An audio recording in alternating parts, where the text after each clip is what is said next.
Episode 3 takes us to a tongue-in-cheek tribute to the original work as Gorya and family watch Flower Over Boy on TV, laughing about the classic trope of one falling onto another's lips.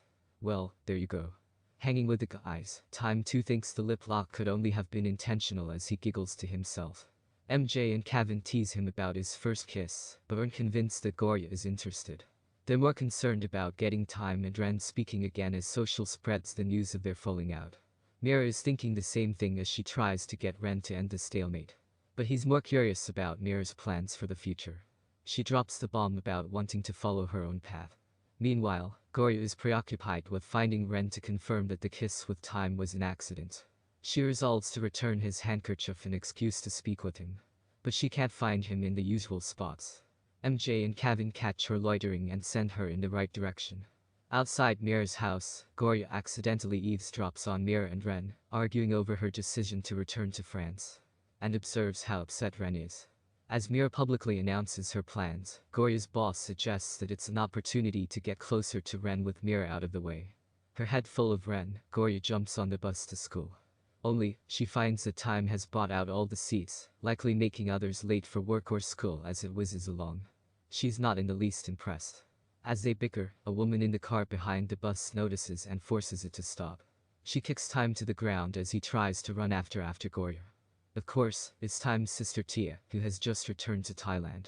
She sends Gorya to school with her driver, noting she'd never seen her brother chase a girl before. The siblings catch up about the family business, and Time acknowledges that his carefree days are coming to an end. She thinks he may have grown up a bit, perhaps because of Gorya. The next day, Gorya spots Ren throwing paper planes, along with his dreams of a future with Mira. He explains their long-standing relationship, noting Mira's stubbornness, and that there's nothing he can do. He takes Gorya to say farewell to Mira. Mira gives Gorya shoes that will take her to good places, noting that it's from observing Gorya that she was able to find the strength to make her choice. Gorya begs her to stay for Ren's sake. Ren overhears the exchange and later tells Gorya to stay out of it. She pushes him to find his strength, noting that having tried doing everything one can is its own comfort. F3 and Gorya see Mira off at the airport. Ren shows up later, but with a ticket to follow her, thanking Gorya for propelling him. Time is upset at seeing his friend leave without discussing it, but they part as friends. Tia tells Time that their mother will be away on business, noting an opportunity to pursue Gorya freely and offering sisterly advice. She suggests he straightforwardly ask Gorya on a date. Over the school TV channel and using her full name, Time commands when and where Gorya should meet him. She meets Kaning instead, intending to get her phone fixed as Time waits at the appointed venue. Out shopping, Gorya notices a pre-recorded TV interview with Time and feels guilty, running to meet him. Several hours late, she finds him drenched and still waiting. Ending explained of episode 3.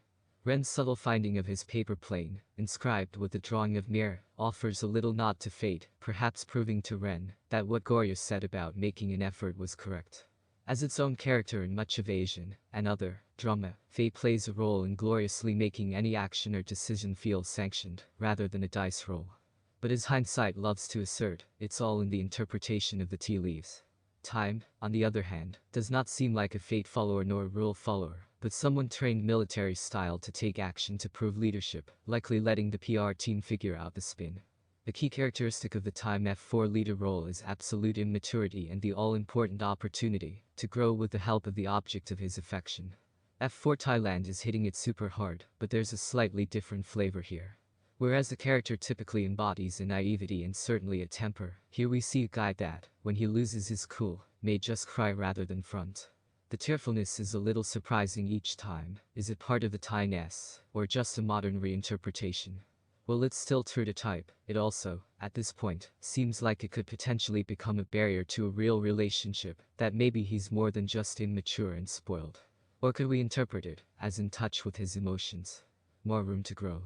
Let's see how it goes. I'm curious to find out how they'll turn this kid into the man he's meant to become by story's end. They've got 13 episodes to bring it home.